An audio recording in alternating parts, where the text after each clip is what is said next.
दोस्तों, इतिहास गवाह है कि इंसान ने हमेशा युद्धों के जरिए अपनी दुनिया को तबाह भी किया है और नए दौर में दाखिल भी हुआ है। जंग इंसान के लिए सिर्फ तलवारों और तीरों का टकराव नहीं रही, बल्कि जंग इंसानियत के भविष्य का फैसला बन गई।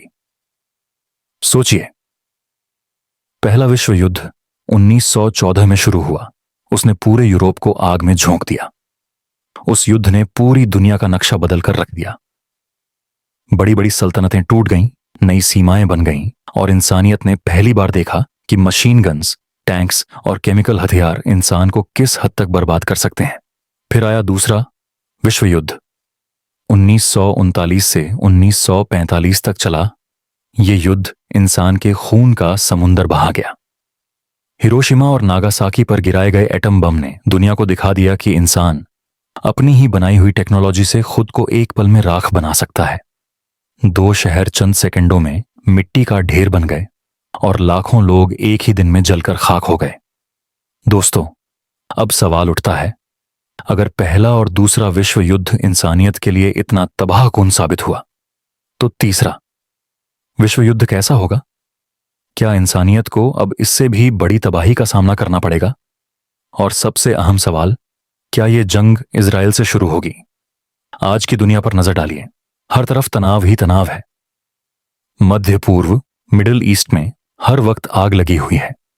फिलिस्तीन और गाजा का मसला सिर्फ एक इलाकाई मसला नहीं, बल्कि पूरी मुस्लिम दुनिया का दर्द है। मस्जिद अल अक्सा, जो हमारी पहली क़िबला है, हर वक्त खतरे में है। हर कुछ अरसे बाद वहां से खबरें आती हैं। पुलिस का जुल्म, मासूम बच्चों की शहादत और इंसानियत को हिला देने वाले हादसे। और इस सब के पीछे सबसे बड़ा नाम है इजराइल। इजराइल एक ऐसा मुल्क है जो अपने आप को छोटा दिखाता है, लेकिन दुनिया की सबसे बड़ी ताकतें उसके पीछे खड़ी हैं। अमेरिका से लेकर यूरोप तक की बड़ी बड़ी शक्तियां उसके साथ हैं। उसका हर फैसला पूरी दुनिया की राजनीति को हिला देता है। उसकी हर हरकत मुस्लिम दुनिया को गुस्सा दिलाती है। सवाल यह है कि यह गुस्सा कब तक दबा रहेगा, कब तक यह जुल्म सहा जाएगा, और क्या यही गुस्सा एक दिन दुनिया की सबसे बड़ी जंग वर्ल्ड वॉर 3 हमासा का हारी का कारण बनेगा? और दोस्तों, यह भी याद रखिए कि वर्ल्ड वॉर 3 सिर्फ तलवार या टैंकों की जंग नहीं होगी। यह जंग atom bomb, nuclear weapons, chemical और बायोलॉजिकल हथियारों की होगी। एक ऐसी जंग जिसमें एक बटन दबाने से पूरे शहर मिट्टी का ढेर बन जाएंगे। एक मिसाइल से लाखों लोग एक ही पल में खत्म हो जाएंगे। सोचो, अगर हिरोशिमा और नागासाकी सिर्फ 2 शहरों का अंजाम था, तो आज के दौर का न्यूक्लियर हथियारों का जखीरा अगर इस्तेमाल हुआ, तो दुनिया का क्या हाल होगा? फिर दोस्तों, एक और बात सोचो। आखिर जमाने की हदीसों में बार बार जिक्र आता है एक बड़ी जंग का। एक ऐसी जंग जिसमें दुनिया की सबसे बड़ी ताकतें टकराएंगी, जिसमें खून नदियों की तरह बहेगा, जिसमें इंसानियत सोचने लगेगी कि अब दुनिया का अंत आ गया है। क्या वही जंग वर्ल्ड वॉर 3 होगी? और क्या उस जंग का केंद्र इजराइल बनेगा? दुनिया के विद्वानों और स्कॉलर्स का मानना है कि मिडिल ईस्ट हमेशा एक ऐसी जगह रहा है जहां से बड़े बड़े कॉन्फ्लिक्ट की शुरुआत हुई। यहां तेल के जखीरे हैं, यहां 3 बड़ी मजहबी कौमें अपने पवित्र मकाम रखती हैं, और यहां का हर कदम पूरी दुनिया की राजनीति को बदल देता है। अब सोचो, अगर मस्जिद अल अक्सा पर कोई बड़ा हमला हुआ, अगर फिलिस्तीन में कोई और कत्लेआम हुआ, तो क्या मुस्लिम दुनिया चुप बैठेगी?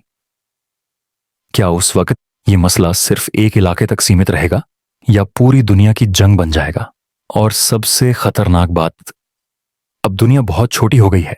जंग सिर्फ 2 मुल्कों के बीच नहीं रहती।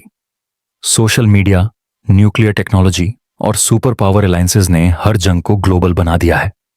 अगर कल को इजराइल और मुस्लिम मुल्कों के बीच टकराव हुआ, तो अमेरिका, रूस और चीन भी उसमें घसीट लिए जाएंगे, और फिर वो सिर्फ एक कॉन्फ्लिक्ट नहीं, बल्कि वर्ल्ड वॉर 3 होगी। तो दोस्तों, यही सवाल आज हर किसी के जहन में है। क्या वर्ल्ड वॉर 3 वाकई करीब है? क्या इसका केंद्र इजराइल होगा?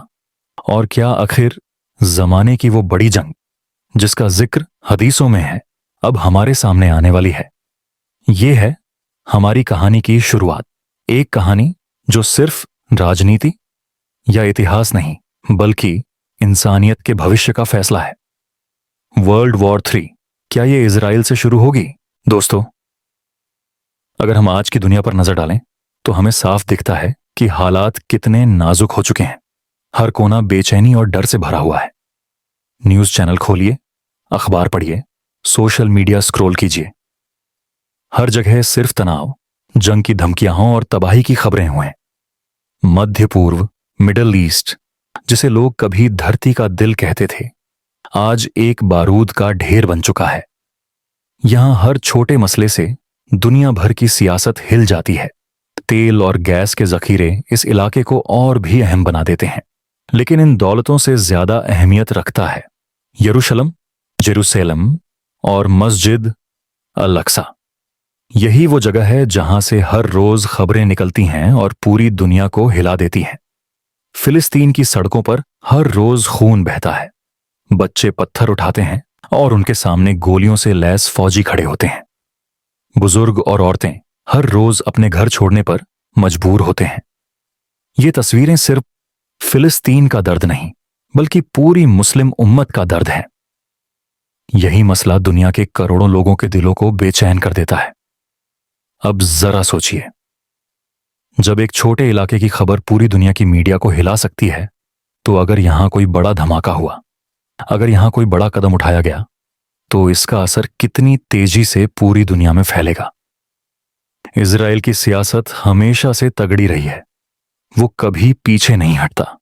उसकी कोशिश रहती है कि अपने मंसूबों को पूरा करे, चाहे दुनिया को कितनी भी कीमत क्यों ना चुकानी पड़े। उसका सबसे बड़ा टारगेट है यरूशलम का पूरा कंट्रोल और मस्जिद अल अक्सा पर पकड़।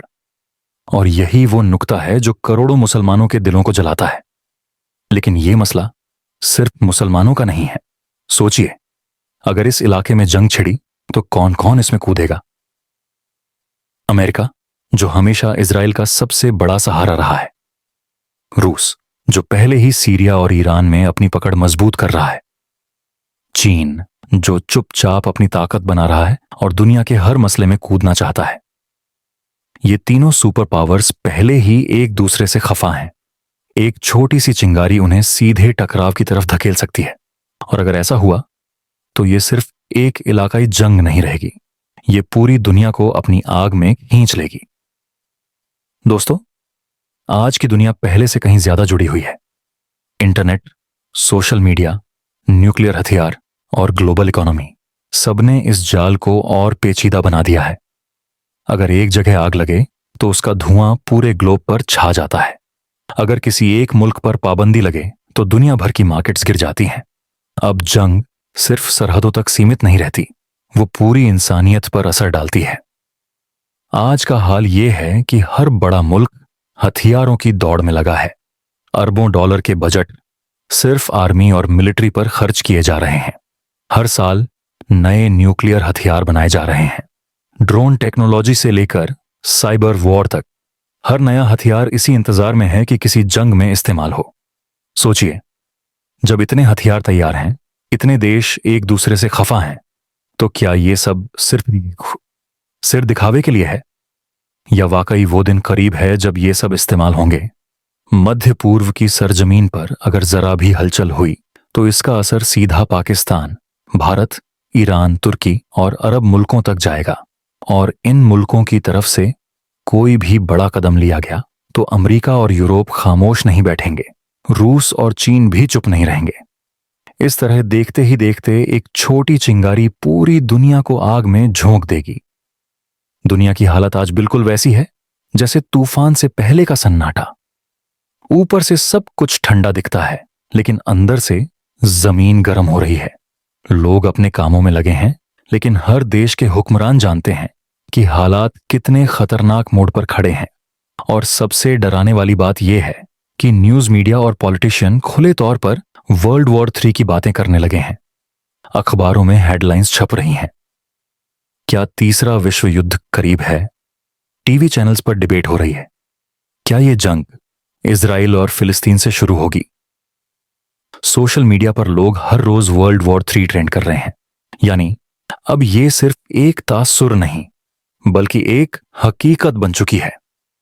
और जब इतनी बातें बार बार हों, जब इतने मुल्क आपस में उलझे हों, तो इंसानियत के लिए सबसे बड़ा खतरा सामने खड़ा है। दोस्तों, यही है आज की दुनिया की हालत। हर तरफ बारूद बिछा हुआ है, बस एक छोटी सी चिंगारी बाकी है, और यही चिंगारी शायद वर्ल्ड वॉर 3 का आगाज बनेगी। दोस्तों, अब सवाल यह उठता है कि इजराइल की असल सोच और असल मंसूबा क्या है। क्या उसका मकसद सिर्फ एक छोटे से मुल्क की तरह रहना है, या उसके पीछे एक ऐसा प्लान छुपा है जो पूरी दुनिया को बदलने का इरादा रखता है। इजराइल हमेशा से अपने आप को खास मुल्क मानता है। उसकी सोच यह है कि उसे धरती पर एक बड़ा रोल निभाना है, और इसी सोच के साथ उसने अपनी सियासत, अपनी फौज और अपने रिश्ते बनाए हैं। कहा जाता है कि इजराइल का सबसे बड़ा मंसूबा है ग्रेटर इजराइल। इसका मतलब है कि वो अपने छोटे से नक्शे को फैलाकर एक बहुत बड़ा इलाका अपने कब्जे में लेना चाहता है।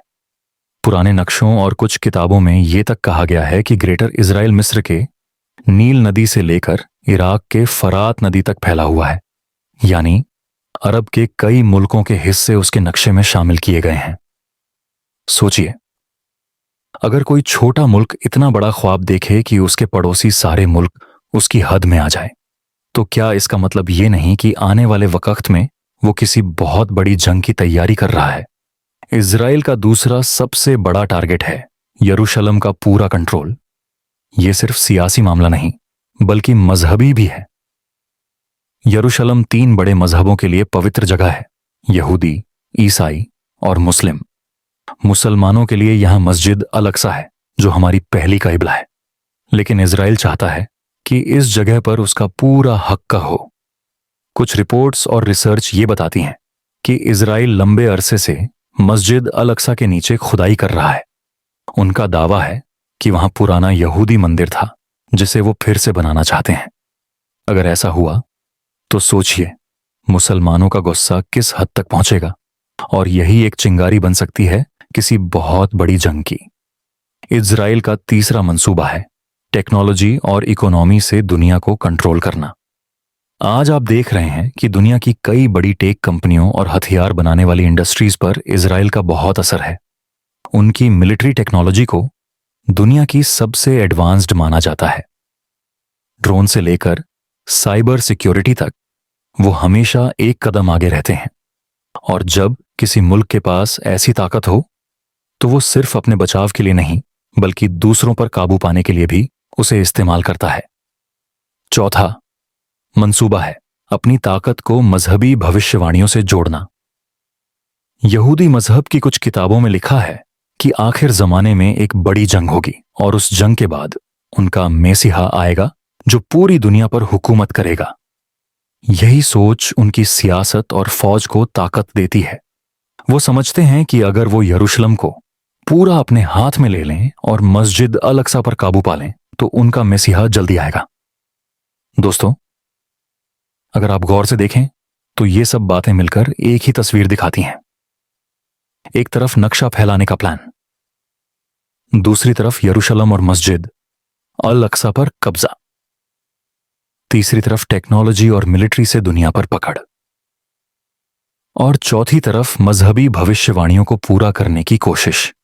ये सब इशारा करते हैं कि इजराइल सिर्फ एक मुल्क नहीं, बल्कि एक बहुत बड़ा प्रोजेक्ट है। और ये प्रोजेक्ट उस वक्त तक पूरा नहीं हो सकता जब तक दुनिया एक बहुत बड़े टकराव में न फंस जाए। यानी दोस्तों, अगर कभी वर्ल्ड वॉर 3 शुरू होती है, तो उसके पीछे सिर्फ इलाकाई झगड़े नहीं होंगे। उसके पीछे ये गहरे मंसूबे और लंबे अरसे से चल रही प्लानिंग होगी। और सबसे अहम बात, इन सब मंसूबों का टकराव सबसे ज्यादा मुसलमानों से है, क्योंकि मस्जिद अल अक्सा, यरूशलेम और पूरा मध्य पूर्व सीधे तौर पर मुस्लिम उम्मत से जुड़ा हुआ है। जब इजराइल अपने मंसूबों की तरफ कदम बढ़ाता है, तो उसका सीधा टकराव मुसलमानों से होता है। और यही टकराव एक दिन वो आग बन सकता है जो पूरे ग्लोब को जला देगी। तो दोस्तों, इजराइल के ये मंसूबे सिर्फ कागज पर नहीं है, ये धीरे धीरे अमल में लाए जा रहे हैं। और दुनिया के हालात इस बात का सबूत है कि अगर इनको रोका ना गया, तो आने वाला कल इंसानियत के लिए सबसे बड़ा इम्तिहान होगा। जब हम आखिर जमाने की बात करते हैं, तो हमें कुरान और हदीस से कई ऐसी निशानियां मिलती हैं जो आने वाले वक़्त की तस्वीर पेश करती हैं। इन निशानियों में एक बहुत अहम जगह है बड़ी जंगों की, और इन्हीं जंगों का जिक्र अलग अलग हदीसों में अल मलहमा अल कुबरा यानी महान जंग के नाम से हुआ है। रसूल अल्लाह ने फरमाया कि आखिर जमाने में इंसानियत एक ऐसी जंग देखेगी जैसी उससे पहले कभी नहीं हुई। इस जंग में दुनिया के सबसे बड़े लश्कर आमने सामने होंगे। खून इतना बहेगा कि नदियों की तरह धरती पर लाल समंदर बन जाएगा। एक हदीस में आता है कि यह जंग इतनी लंबी और इतनी सख्त होगी कि लड़ने वाले सोचेंगे कि अब कोई बचा ही नहीं। फौजें टकराएंगी, तलवारें और हथियार गूंजेंगे और मौत चारों तरफ फैली होगी। कुछ रिवायतों में यह भी है कि यह जंग शाम के इलाके, आज का सीरिया और उसके आसपास में होगी। वहीं से वो आग भड़केगी जो पूरी दुनिया को अपनी लपटों में ले लेगी। इस्लामी किताबों में जिक्र है कि यह जंग सिर्फ एक मुल्क और दूसरे मुल्क के बीच नहीं होगी। इसमें मशरिक और मगरिब यानी पूरब और पश्चिम दोनों शामिल होंगे। इसका मतलब यह है कि पूरी दुनिया इसमें फंस जाएगी। दोस्तों, सोचिए उस वक़्त का मंजर कैसा होगा। लाखों करोड़ों का लश्कर, हर तरफ जंगी शोर और इंसानियत को मिटा देने वाली तबाही। लोग सोचेंगे कि शायद अब दुनिया का अंत आ गया है। हदीसों में यह भी आता है कि इस जंग के दौरान मुसलमानों का एक बड़ा लश्कर भी खड़ा होगा। वो सच्चाई और हक़ के लिए लड़ेंगे और उनका मुकाबला उन ताकतों से होगा जो फसाद और गुमराही फैलाने वाली होंगी। रसूल अल्लाह ने इस जंग को अल मलहमा अल कुबरा कहा, यानी इतनी बड़ी जंग कि इंसानियत ने कभी ऐसी न देखी हो। और इसी जंग के दौरान या उसके बाद आखिर जमाने की और निशानियां पूरी होंगी। कई उलेमा का मानना है कि यह जंग दरअसल वही है जिसे लोग आज वर्ल्ड वॉर 3 से जोड़ते हैं, क्योंकि हदीसों का बयान और आज की दुनिया के हालात आपस में मेल खाते हैं। कुछ हदीसों में यह भी है कि इस जंग के बाद इतनी तबाही होगी कि लोग तलवारें और घोड़े तक इस्तेमाल करेंगे। इसका मतलब यह समझा गया है कि जंग में आधुनिक हथियारों से इतनी तबाही होगी कि इंसान फिर से पुराने तरीकों पर लौट आएगा, यानी टेक्नोलॉजी और सिविलाइजेशन का ढांचा पूरी तरह ढह जाएगा। और दोस्तों, इस जंग का सबसे बड़ा असर होगा ईमान वालों की आजमाइश। बहुत से लोग डर की वजह से अपना रास्ता बदलेंगे, लेकिन सच्चे मोमिन डटे रहेंगे। यही वो लम्हा होगा जब दुनिया साफ देख लेगी कि हक और बातिल की जंग असल में कैसी होती है। इस जंग का जिक्र सिर्फ तबाही के लिए नहीं हुआ, इसमें एक उम्मीद भी छुपी है। रिवायतों में है कि जब ये जंग अपने चरम पर होगी तब अल्लाह ईमान वालों को मदद देगा और उसके बाद इंसानियत एक नए दौर में दाखिल होगी, लेकिन उससे पहले ये जंग सब कुछ हिलाकर रख देगी। तो दोस्तों, सोचने की बात यह है कि अगर हदीसों में बताई गई निशानियां पूरी होने लगीं, अगर दुनिया भर की ताकतें एक दूसरे से टकराने लगीं, अगर लहू धरती पर नदियों की तरह बहने लगा, तो क्या ये वही मलहमा होगी? और क्या ये वही जंग होगी जिसे आज की दुनिया वर्ल्ड वॉर 3 कहती है? ये सवाल अब सिर्फ किताबों तक सीमित नहीं रहे। ये सवाल आज की सियासत, आज की खबरों और आज के हालात में भी गूंज रहा है। अब आइए सोचते हैं कि अगर वाकई वर्ल्ड वॉर 3 शुरू होती है तो उसका नक्शा कैसा होगा? कौन सी शक्ल में यह जंग आगे बढ़ेगी और किस तरह यह इंसानियत को सबसे बड़े इम्तिहान में डाल सकती है? सबसे पहला मंजर सामने आता है मिडिल ईस्ट की चिंगारी। यह चिंगारी किसी भी छोटे वाकये से उठ सकती है। हो सकता है मस्जिद अल अक्सा पर अचानक हमला हो जाए, या फिलिस्तीन में इतना बड़ा कत्लेआम हो कि पूरी मुस्लिम उम्मत खामोश न रह सके। जैसे ही एक मुल्क आगे बढ़ेगा, उसके साथ कई और मुस्लिम मुल्क खड़े हो जाएंगे और यही छोटा सा स्पार्क अचानक पूरे इलाके को जला देगा। दूसरा मंजर है सुपर पावर्स का खिंच जाना। अगर इजराइल और किसी मुस्लिम मुल्क के बीच सीधी भिड़ंत हुई तो अमेरिका अपने एले इजराइल को अकेला नहीं छोड़ेगा। उसी वक्त रूस और चीन भी कूदेंगे, क्योंकि उनका मकसद अमेरिका को रोकना है। इस तरह यह जंग सिर्फ अरब और इजराइल तक सीमित नहीं रहेगी, बल्कि वॉशिंगटन, मॉस्को और बीजिंग की भी जंग बन जाएगी। तीसरा मंजर है न्यूक्लियर हथियारों का इस्तेमाल। आज हर बड़ा मुल्क परमाणु ताकत रखता है, और जब हालात काबू से बाहर होते हैं तो सबसे पहला ख्याल यही आता है कि एक धक्का देकर दुश्मन को मिटा दो, लेकिन अगर एक बम गिरा तो जवाब में दूसरा भी गिरेगा और धीरे धीरे पूरा ग्लोब धमाकों की आग में जल उठेगा।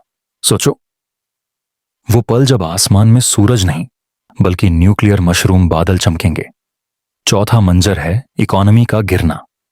जब जंग फैलती है तो सबसे पहले ग्लोबल ट्रेड रुक जाता है, जहाज बंद हो जाते हैं, तेल की सप्लाई टूट जाती है, स्टॉक मार्केट धड़ाम से गिरते हैं, खाना महंगा हो जाता है, पेट्रोल गायब हो जाता है और आम आदमी की जिंदगी जहन्नुम बन जाती है।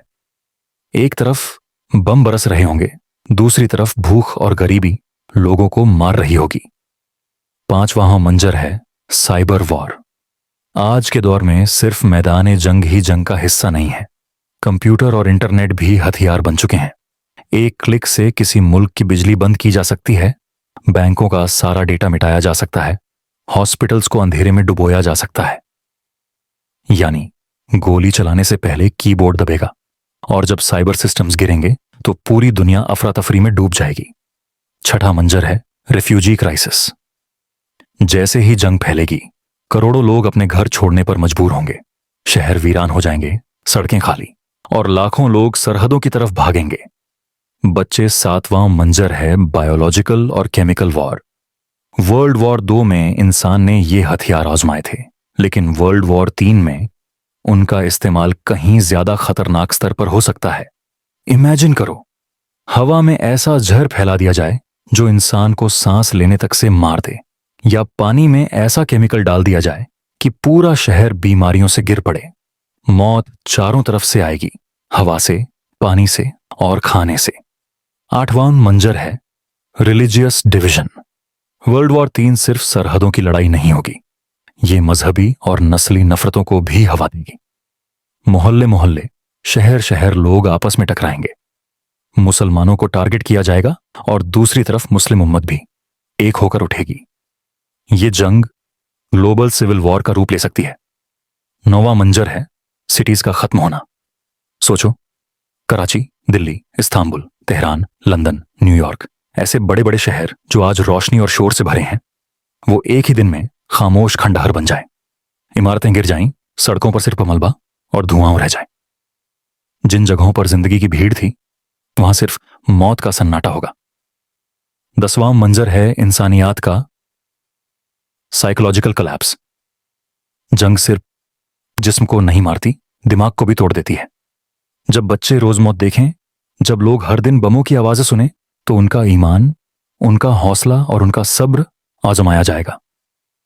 डिप्रेशन, एंजाइटी, डर, ये सब दुनिया भर में आम हो जाएंगे। इंसान जिंदा तो होगा लेकिन अंदर से टूट चुका होगा। दोस्तों, ये सारे मंजर मिलकर दिखाते हैं कि वर्ल्ड वॉर 3 सिर्फ एक जंग नहीं होगी, ये एक ऐसा तूफान होगा जो इंसानियत को हिला देगा। कोई भी सुरक्षित नहीं बचेगा, न छोटे मुल्क न बड़े मुल्क।